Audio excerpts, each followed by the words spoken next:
두 번째 발제는 한국노동연구원의 장전 박사님을 모시고 최근에 핫한 전국민 고용보험의 필요성과 제도 설계 방안에 대해서 듣도록 하겠습니다. 큰 박수를 모시죠.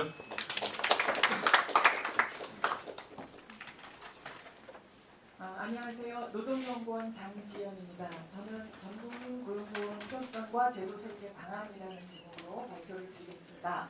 저희 연구원의 동료인 이국민기 박사와 공동으로 작성한 발표문입니다.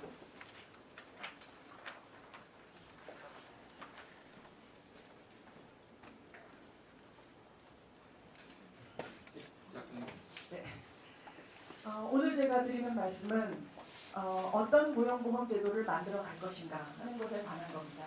그런데 이것은 저는 감히 이것이 단순히 어떤 한 정책이나 제도에 관한 문제가 아니고 우리가 21세기형 복지국가를 위한 새로운 사회계약을 만들어 나가는 첫걸음이라는 의미 부여를 하고 싶습니다. 여기서 그 새로운 사회계약이라고 하는 것은 뭐 뉴딜이라는 영어로 뭐 그렇게 하시는 것도 있지만 이제 유럽에서는 소셜 컨트랙트라고 이야기를 하고요. 우리가 어떤 방향의 사회로 나아가고자 한다라는 것에 대해서 시민 간에 국민 간에 서로 동의하고 당신은 이런 역할을, 나는 이런 역할을, 취약계층에는 이런 보호를, 이런 내용들을 서로 합의해 내는 것, 그것을 사회계약이라고 말할 수 있습니다. 그러면 먼저 현행 고용보험제도를 살펴보겠습니다. 많이들 들으셨겠지만 실업자 중에 절반 이상이 실업급여를 받지 못합니다. 제가 여기 45.6%가 수급률이다라고 맨 앞에 써놨는데 이것은 여러 가지 의미에서 비교적 굉장히 너그럽게 어떤 사람은 과대 추정됐다라고 비판할 수 있을 정도로 넉넉하게 잡은 수치라는 것을 말씀드립니다. 왜 그런지에 대해서는 뭐 길게 설명을 드릴 필요는 없을 것 같은데 그럼에도 불구하고 어쨌든 계산하는 숫자는 이렇게 나오니까 머릿속에 절반 안 되는 사람이 실업급여를 받는구나 라고 생각하시면 되겠습니다. 이렇게 수급의 사각지대, 실업급여를 받지 못하는 사각지대가 발생하는 이유는 뭐냐? 여러 단계에서 문제가 있을 수 있겠지만 우리는 멀리 갈 필요 없고 바로 1단계에서 사각지대가 매우 크기 때문입니다. 고용보험의 적용과 가입의 사각지대가 매우 크기 때문에 결과적으로 수급의 사각지대가 발생하는 것이다. 이렇게 생각하시면 굉장히 간단합니다. 고용보험의 뭐 공무원이나 교사 이런 분들은 뭐 적용 제외자로 되어 있는데 그런 분들을 빼고 보더라도 한 절반가량은 고용보험에 가입돼 있고 나머지 절반은 가입하지 못하고 있다. 근데 그 가입하지 못하고 있는 절반은 어떻게 구성이 되냐면요. 가입을 하라고 법에서는 얘기를 하고 있는데 가입하지 않거나 못하고 있는 사람이 전체 미가입자의 한 30% 되고요. 그 다음에 법이 정한 적용 제외자 있습니다. 고용보험 적용 제외 임금 근로자가 한 14.3%가 된다고 보시면 되고요. 나머지는 비임금 근로자이니까 뭐 가입하라고 하는 대상이 아닌 것으로 되어 있습니다. 이렇게 세 부류로 나누어져 있습니다. 뭐 전부 다 문제가 되는 것이고요. 각각에 대해서 그 대응 방안은 달라져야 할 것입니다. 그러다가 코로나19 사태로 인한 고용 위기에 닥치게 되었습니다. 우리가 원래 가지고 있던 고용보험 제도는 제도 가지고 있으니까 작동을 하기 시작합니다. 원래부터 고용보험이 해야 되는 역할은 자동 안정화 장치입니다. 한편에서는 복지제도이지만 다른 한편에서는 경제제도인 것입니다. 그래서 그 소득이 줄어서 소비가 줄고 그것이 경제를 돌아가지 않게 만든 그 상황을 그냥 가만히 이 제도가 작동을 하면 있는 제도가 작동을 하면 그런 문제점이 줄어드는 것이죠. 그렇게끔 애초에 설계되어 있습니다. 그래서 작동한 게 두 가지죠. 중요한 제도가 고용유지 지원금 제도가 작동을 하고 두 번째로는 실업급여 제도가 작동을 합니다. 그래서 현재 회사가 어려우면 지원금을 줄 테니까 해고하지 말고 일단 고용 유지시켜라 하는 지원금이 나갔고요. 그 다음에 그럼에도 불구하고 실업을 한 경우에 있어서는 소득보장이 되는 겁니다. 요게 잘 작동을 하면은 3번은 나오지 않아도 됩니다. 그런데 제도가 비어있는 부분이 있기 때문에 한시적인 응급조치를 취할 수밖에 없습니다. 그것이 긴급 고용안정지원금, 긴급이라는 데 제가 따옴표를 쳤습니다. 제가 앞서 보여드린 제가 이게 작동을 가입 대상이지만 미가입자인 부분들도 상당히 문제가 되는데 여기에 대해서는 이 제도가 크게 바로 이제 대응하지 못했고요. 우리 제도가 어디가 비어 있는지를 전부 다 알기 때문에 이 빈 부분을 딱 지적을 한 거죠. 정확하게 거기를 겨누어서 특수형태 근로종사자, 프리랜서, 영세자영자, 무급휴직자를 대상으로 두 차례에 걸쳐서 2,300억 원과 1.5조 투입을 하면서 긴급 고용안정지원금을 만들어서 이제 지원을 하기 시작을 한 겁니다. 근데 이제 여러분들 중에 저랑 나이가 비슷하거나 저보다 많은 분들은 아마 어렸을 적에 해마다 연마다 여름만 되면 수재의원금 모았던 거 기억을 하실 거예요. 근데 그게 정말 해마다 수재의원금 모으는데 그러면 제도화를 해야 될 거 아니냐. 한참 우리 어렸을 때는 그걸 못하고 해마다 하는 거예요. 근데 우리가 지금 닥친 상황이 그 비슷합니다. 이런 고용위기라는 것이요. 2020년 5월에 코로나19 때문에 발생할 것이라는 것은 아무도 몰랐어요. 과거에 미리 예상하지 못했어요. 하지만 고용위기라는 것이 언젠가 닥치고 그리고 그것이 나일지 너일지는 모르지만 누군가에는 실업으로 다가온다. 라는 것은 우리가 사실 아는 상황입니다. 모르는 상황이 아닌 것이에요. 그러니까 이런 긴급 고용안정지원금이라는 것을 매번 긴급하게 해마다 한다. 그럴 수는 없는 거라는 거죠. 요것 긴급 고용안정지원금을 했다는 것은 이것이 제도화될 필요가 있는 것이다. 라는 것을 말해주는 것이다. 라고 저는 말씀을 드리고자 합니다. 요게 이제 비어있는 부분에 대한 수치입니다. 임금 노동자 중에서 미가입자 380만 명이 있고요. 그 다음에 비임금 노동자 중에서 특수형태 근로종사자가 그 220만 있다라고 얘기가 되고 있는데 그 220만 중에 한 50만 정도는 스스로를 임금 노동자라고 생각을 하는 분들이고요. 나머지 170만은 비임금 노동자라고 생각하는 분들인 것 같습니다. 이것이 이제 조사, 특수형태 근로종사자 규모 추정과 통계청의 경제활동 인구 조사 자료를 가지고 두 개를 크로스해서 보면은 이제 대충 이런 그림이 보이는 것입니다. 그래서 이제 이 상황을 놓고 고용보험법을 개정해서 적용을 확대해야 한다라는 얘기가 나오는 것이죠. 여러분들 듣기에는 어떤 분들은 단계론을 이야기하고 어떤 분들은 전면 적용론을 이야기해서 이 두 개가 이제 대비가 되고 있는데 제가 사실 저기 사이에 단계론 대 전면 적용론이라고 쓰기는 했지만 사실 이것은 그렇게 대립되는 개념은 아닙니다. 단계론은요. 틀을 크게 흔들지 않고 할 수 있는 일을 먼저 하자입니다.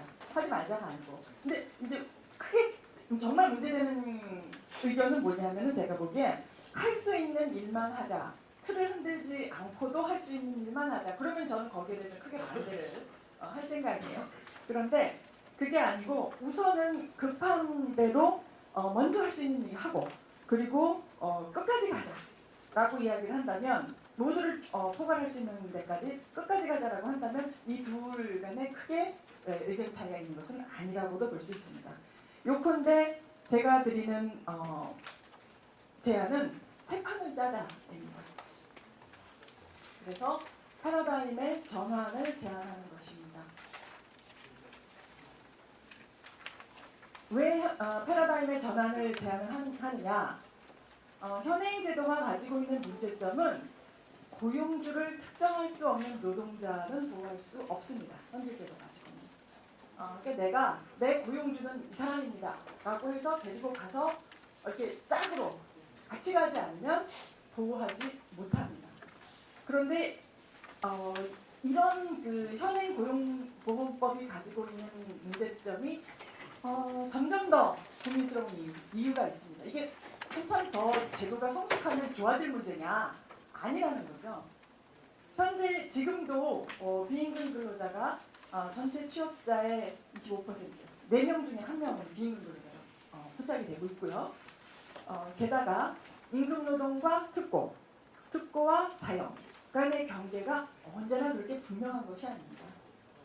누가 봐도 그렇게 분명한 모양이면은 뭐 괜찮겠는데 그렇지 않고요. 점점 더 그 경계는 불분명해지는 추세로 가고 있습니다. 그 사례 중에 하나가 플랫폼 노동의 확산으로 우리가 보게 되는 현상이기도 한데요. 특수형태 근로자 중에서 전속성이 약한 사람들이 점점 늘어나는 것이죠. 통계청의 경제활동인구조사에서 특수형태 근로자를 포착하기 시작할 때 초반에는 50만 명이 넘었어요. 근데 우리가 눈으로 보면 특보가 점점 늘어난단 말이에요. 그러면은 50만 명보다 점점 늘어나야 되잖아요. 근데 지금은 50만 명이 안 돼요. 48만 명, 47만 명만 잡힙니다. 특보가 줄어드는 걸로 잡혀요. 그 이야기는 본인이 특보라고, 임금노동자라고 주장하는 특보가 줄어드는데 그 이유는 전속성이 약한 특보가 늘어나는 현상이 발견이 되기 때문이죠. 그런데 이게 왜 다시 순환해서 문제냐 하면은 전속성이 약하다는 말을 다른 말로 하면은 이 사람이 내 고용주다. 이 사람을 위해서 누군가 고용주 역할을 할 사람을 끌어다 데리고 오기가 점점 더 쉽지 않아진다 하는 점입니다. 그래서 우리가 가지고 가야 할 새로운 패러다임은 이런 겁니다. 근로소득뿐만 아니라 사업소득에 보험료를 부과해서 재원을 마련하고 이것을 기초로 모든 취업자에게 고용보험을 적용하고 그리고 모든 실업자에게 실업급여를 지급하는 것입니다. 우리가 지금까지 보아온 고용보험은 임금노동자를 위한 고용보험이었기 때문에 이게 패러다임 전환이라고 하는 것이고요. 그런데 그렇게 해도 되나? 하는 게 조금 약간 새로운 길을 가려고 그러면 약간 좀 두렵기도 한 것이죠. 그런데 우리가 지금 보는 고용보험 제도가 임금노동자를 대상으로 하는 것은 이게 19세기 말부터 도입돼서 20세기에 정착된 해법이다라고 말씀드릴 수 있습니다. 요컨대 저는 우리가 가지고 있는 이 제도는 20세기적 해법이다. 21세기에는 이걸로 못 가겠다 하는 얘기입니다. 그리고 그 당시에 이런 모양을 만들었던 것은요. 그때는 임금노동자가 제일 걱정스러운 집단이었기 때문이에요.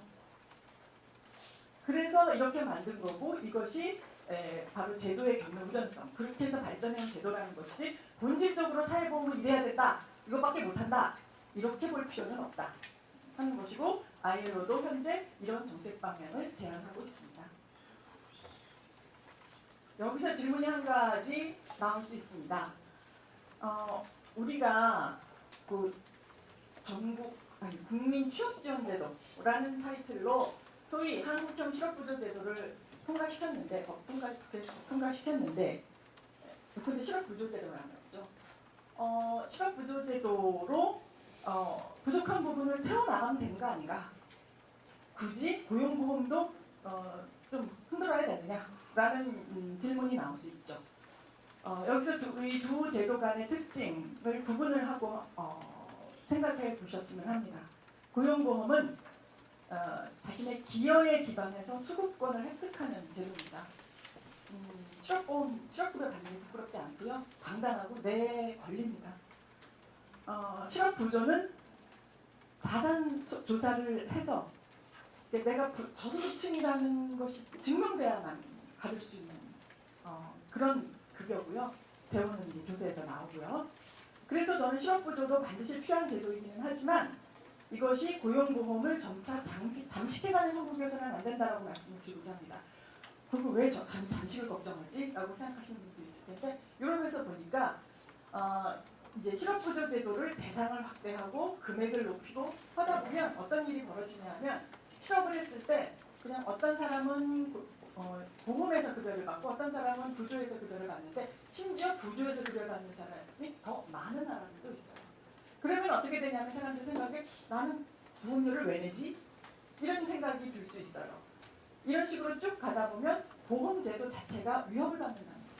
이 보험제도 자체를 건강하게 지켜내는 것이 1차적인 과제가 돼야 된다라는 말씀을 드리고 싶습니다. 그래야 이 정당성 문제에 휘말리지 않으면서 유지가 된다 하는 거고요. 그러면 이제 또 여러분들 질문하실 것이 다른 나라도 이런 거 하는 나라 있어? 꼭 그런 걸 이제 물어보신단 말이죠. 대답할 수 있는 것이 그 북유럽 국가들은 상당히 대체로 이런 제도를 가지고 있다라고 보시면 되고요. 그리고 저는 프랑스 사례를 하나 더 추가로 소개하려고 합니다. 덴마크 사례를 좀 말씀을 드리면요. 덴마크는 임금 노동자와 자영업자가 모두 임의가입입니다. 그러니까 제가 이런 얘기를 든 적이 있어요. 자영업자한테 강제 가입시키는 나라는 없지 않습니까? 물론 프랑스가 이제 조금 이따 나올 거지만 강제 가입이 아니기 때문에 덴마크는 또 강제 가입이 아니지 않느냐 이렇게 말씀하시는데 여기는 임금 노동자도 강제 가입이 아니거든요. 그래서 둘이 다 강제 가입이 아닌데 그래도 가입 안 하는 사람이 손해보게 돼 있어갖고 다 가입을 한단 말이에요. 겐트 시스템이라고 되어 있는 이 제도가 굉장히 오랜 100여 년 내려오는 제도이다 보니 모두 임의가입이지만 우리가 임의가입인 거를 가져오자는 뜻이 아니에요. 그건 우리는 지금까지 걸어온 길이 있고 도로 글로 갈 필요가 없어요. 하지만 어쨌든 이 나라는 여기서 가지고 오고 싶은 포인트는 뭐냐면 임금 노동자와 자영업자에게 공이 똑같은 제도를 적용한다는 것입니다. 그리고 그것이 가능하다는 걸 보여주는 것이죠. 여기 제가 조금 실수해가지고요. 수급 조건에 지난 2년간 최고소득 구간 12개월 기준으로 요거는 소득 대체율 쪽 밑으로 들어와야 되는데 잘못 들어갔습니다. 수급 조건은 A 소득과 B 소득, 근로소득과 사업소득을 합쳐서 얼마 이상이 되는 방식으로 그 세금을 소득이 있을 때 냈던 사람 그리고 플러스 1년 이상 실업보험에 가입한 이력이 있는 사람 이 수급 조건이 되고 소득 대체율은 기존 소득 대비 최대 90%지만 상한액은 월평균 임금의 한 전국 그 나라의 평균 임금의 한 2분의 1 수준이기 때문에 그렇게 높은 금액은 아닙니다. 우리 돈으로 계산해보니까 380만 원 정도 되는데 우리 기준으로 엄청 높지만 그 나라 굉장히 물가 수준이 높아서요. 그렇게 높은 건 아닙니다. 어떻게 재원을 구성을 하느냐. 아까 제가 말씀드린 대로 이게 겐트 시스템이라고 해서 본인 부담의 보험료가 있는데요. 이게 사실상 월 회비 정도에 가깝습니다. 금액은 크지만 사실상 월 회비 정도에 가깝고 이걸 가지고 전체 기금의 한 30%가 형성이 되고요. 실업급여를 쓰는 돈이. 그 다음에 이제 노동시장 분담금이라고 해서 근로소득과 사업소득에 8%씩 부과한 돈을 가지고 노동시장 기금을 만들어서 거기에 넣어놓고 실업급여 재원으로 쓰고 있습니다.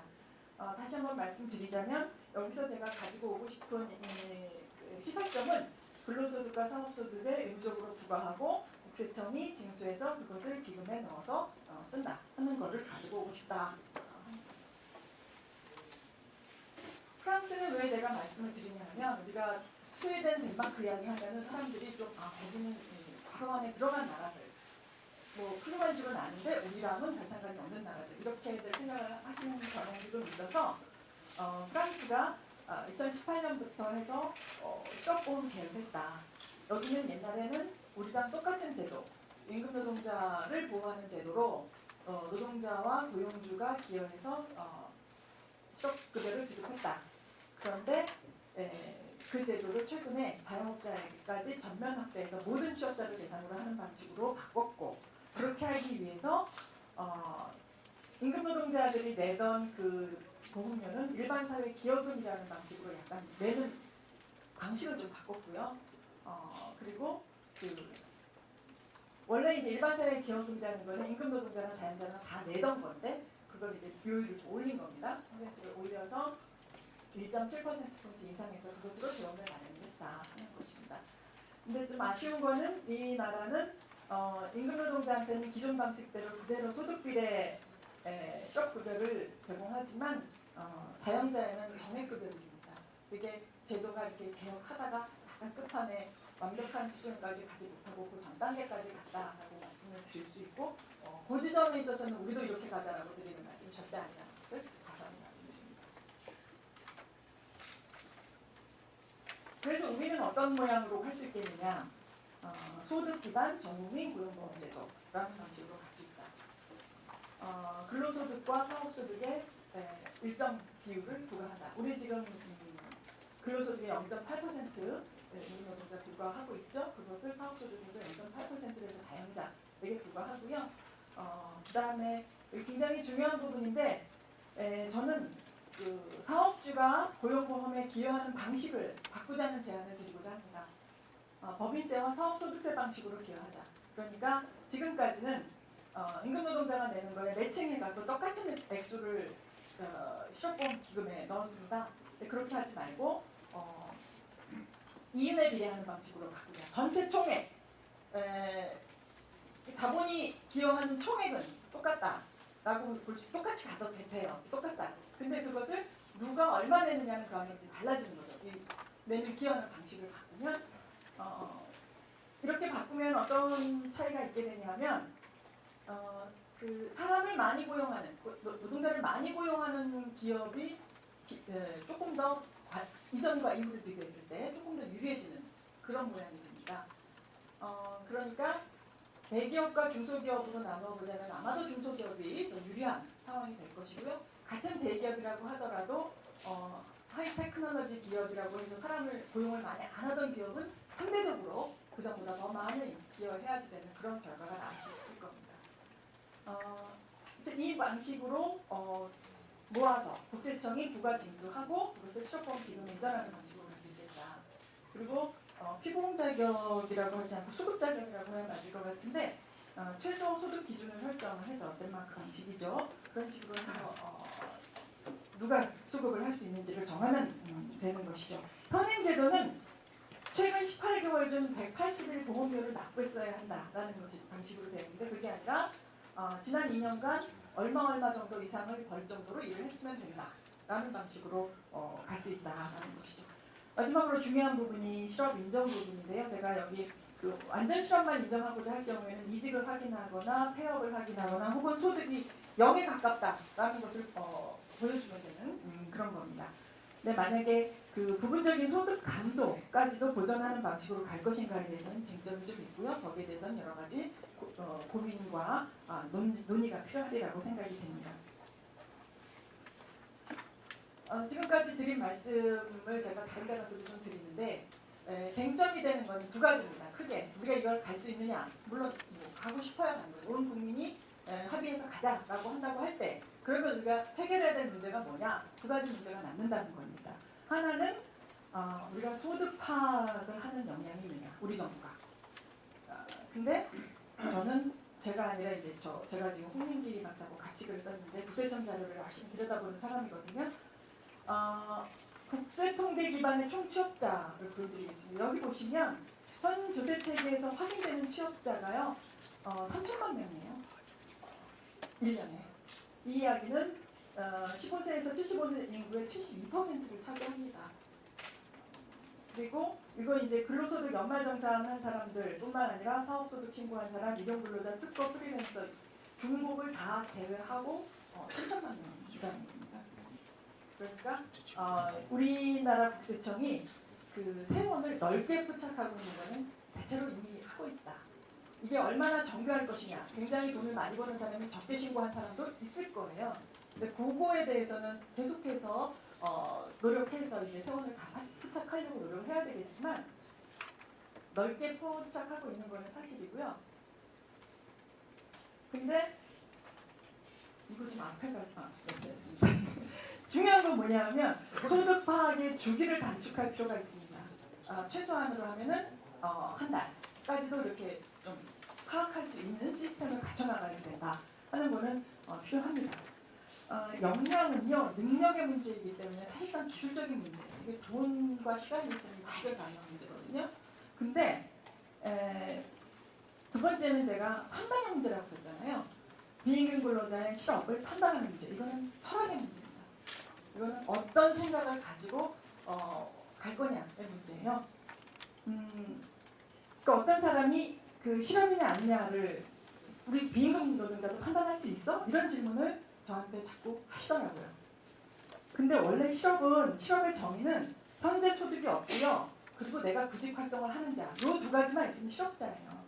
그거 우리 다 아는데 자꾸만 비임금 근로자였던 사람은 실업 여부를 모른다고 생각을 해요. 하는 건 뭐죠? 그 왜 그러냐 하면요. 임금 노동자의 경우에는 고용주 역할을 하는 사람을 있어야 할 수 있다라고 했는데 그 고용주가 하는 역할이 뭐냐면 크게 두 가지, 세 가지라고 할 수 있네요. 첫 번째는 고용보험료를 많이 내준 거 그거 하고요. 두 번째로는 이 사람이 옛날에는 소득이 이만큼이었는데 지금은 소득이 없어. 내가 해고해서 소득이 없어. 라는 걸 이 사람이 고용주가 증명해 주기를 고용주에게 요청하고 있어요. 현재 우리나라 제도가. 그 다음에 세 번째로는 이게 두 번째 하고 같은 얘기인데 소득이 없어. 이 사람 지금 실업자야. 하는 거를 이전 고용주가 도장 찍어주게 지금 되어 있는 것이에요. 그게 없어서 현재 이 사람이 실업자인지 아닌지 모르겠다라고 이야기를 해도 되나? 저는 오히려 그렇게 반문을 하고 싶습니다. 이 이야기는 자발적 이직자의 급여지급 문제하고 연결이 되고요. 다만 이게 소득 단절이 확인되는지 구직 활동이 확인이 되는지 이런 것들 가지고 확인하면 되는 것이고 만약에 그것이 이거 갖고 불충분하다고 생각한다면 대기 기간을 설정하든지 뭐 이런 방식으로 대응할 수 있는 것입니다. 그래서 소득 파악의 역량을 향상시켜야 되고 그리고 실업 판단의 문제에 대해서 우리가 서로 동의하는 철학을 공유하면 이 제도는 할 수 있다 이렇게 생각합니다. 이상 답변 마치겠습니다.